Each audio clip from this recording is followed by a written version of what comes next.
I've been more or less an asshole all my life, yet I get gifts and money and prayers daily. I'm not here to tell you that the system is stacked against you, but some of you will think in about 20 or 30 minutes time that the system is stacked against you. It is stacked against you if you have no emotional bank account.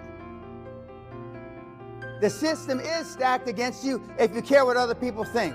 You've been good to everybody in your life. You give them presents, you write them birthday cards and all the shit, right?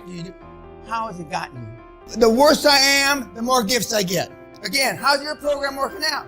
Henry Ford, the first to please, or no? Elon Musk, no. Bill Gates, no. Warren Buffett, and I can go down the list. They're all alike.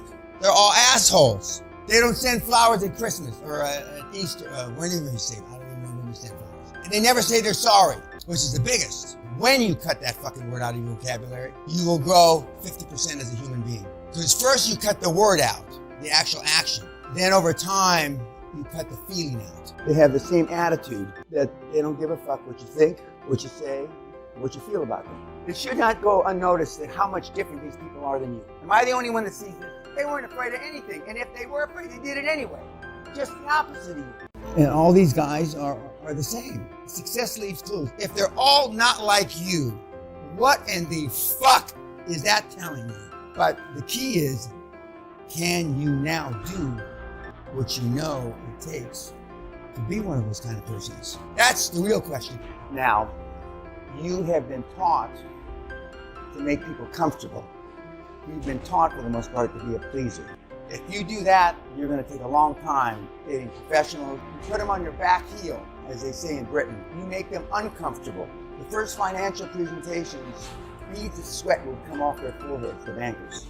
You were told, growing up, if you came from a regular household, get good grades, stay out of trouble, go to a decent school, get a decent job, work 25, 30, 35, 40 years, retire, should have enough money, maybe buy a house in Tenerife or wherever the place was, right? That's what the fuck you were told. If my father were here, God rest his soul, he would tell you, I'm very proud of Dan, but my son is successful not because of me, but in spite of me. See, I don't consider commitment and focus a sacrifice. You do. Why? Because when my dad retired from the LAPD after 28 years of being a cop, he never took a fucking day off his entire 28-year career. So what kind of role model did I have? From 1971 to 1997, I worked every fucking day for 26 years. Every single day. From 1971 to 1997, I didn't take one fucking day off. And I used to give 5 to 8 presentations a day, 300 cold calls a day. But I was in a hurry and I was serious, unlike most people. I wasn't pretending, and I sure as shit wasn't a pleaser. Because to me, default of being poor was not acceptable. I'd rather be dead. Those of you that have attained any success in life aren't here because of your parents. You're here in spite of them. And if you tell yourself the goddamn truth, you know I'm telling gospel. Nobody's ever accused. Well, what did you say, Dan? I couldn't hear you. My whole life. You have to act with confidence. Well, confidence is everything. I was talking shit since I'm about 16, 17 years old. Muhammad Ali, I'm the greatest. Hadn't beat anybody up yet. They all talk shit. They don't talk shit publicly because they're worried about their legacy. I don't give a fuck about my legacy. Part of my legacy is that I talk shit. Everybody on the planet doubts. The difference is the high performance people don't share their doubts. When you come home and how was it at the office? What did you do? Everything's great. Couldn't be better. Words matter. Even if you had a shitty day, if you allow yourself to share that doubt, it becomes a self-fulfilling prophecy. By the way, you know the word nice, the derivative of the word nice? It's a 13th, 14th century Anglo-Saxon word that means retarded, imbecile, moron. When my mother used to say, well, I got a nice girl, well, I don't want to meet any nice girls. Part of being a pleaser is giving tacit approval. Tacit approval is, you and I talk, you know I'm talking bullshit, but you don't say anything to me, you just listen. You might even shake your head like this, not on purpose, but just like this. So you're giving me tacit approval by not speaking up. And your whole lives have been based on tacit approval because you don't want to be confrontational. But pleasing and giving tacit approval is why you're here. There's no excuse for dying poor other than it's your fault. I couldn't understand why people couldn't come up with 6 or 8 grand 25 years ago.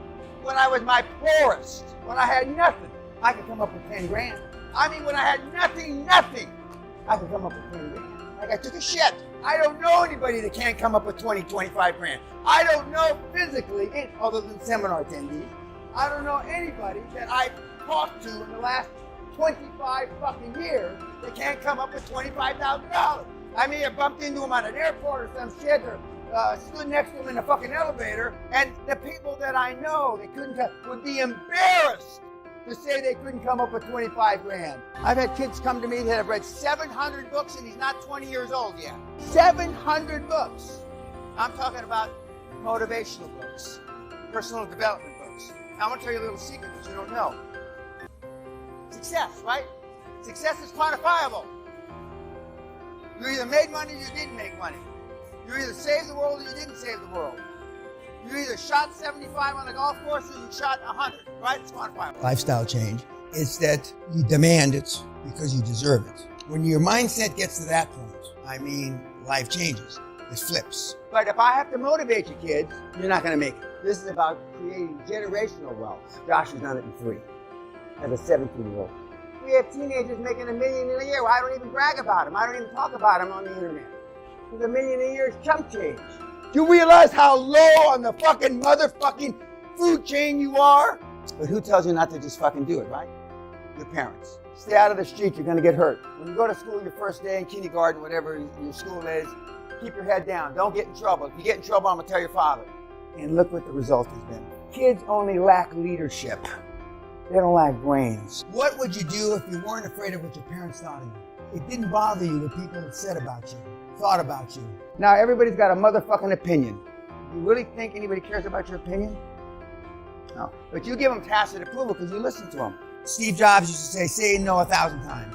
I say no, K-N-O-W, when to say no. And when you're at this stage of your career, always say no. If you never said yes in your life, you're better off. Life is where you are now. And how's this fucking program worked out for you, old timer? Not worth a shit. Self-esteem is the basis of all high performance. You either feel good about yourself, with my lovely wife who's sitting there, nobody loves me more than I love myself. Now there's a lot of people you don't like, but you don't say that. A few years ago, I interviewed the former assistant to Tom Cruise. And I said, well, can you tell me without telling me anything private shit, that's in the news that maybe I don't know? He says he gets up every morning, 4:35, like he didn't make a penny or a picture or wasn't famous. Every morning of his life, 7 days a week, he gets up like he's starting from scratch. But that's how you've lived all your fucking life. You think it's funny. It's not fucking funny. You lived all your life. When you come home from work at night, your wife says you're a slut that you're living with. It was a motherfucker today. It was a bitch. The boss wasn't nice to me. I lost 2 sales because I'm such a vagina. That's how you sound when you come home. But, all the high-performance people I've had the privilege of being around are the same. Well, then why can't you do it? Why haven't you done it? If a 17-year-old kid can do it. Jesus. But see, you haven't been taught to think that way. You've been taught to think, well, maybe he's special. There is nobody that's special. But seeing the person you could have been, now that's a bitch. Because heretofore, this is what you've learned about making money. Shit. I'm hard on everything. Because I have high fucking standards. Whoever put us here to be all we can be, not a fraction of it. Because you're used to failing. You don't expect to succeed. If you don't think you're going to change the world, guess what? You're not going to change the world. Enthusiasm and focus, that's all you really need. Enthusiasm and laser beam focus, nothing else.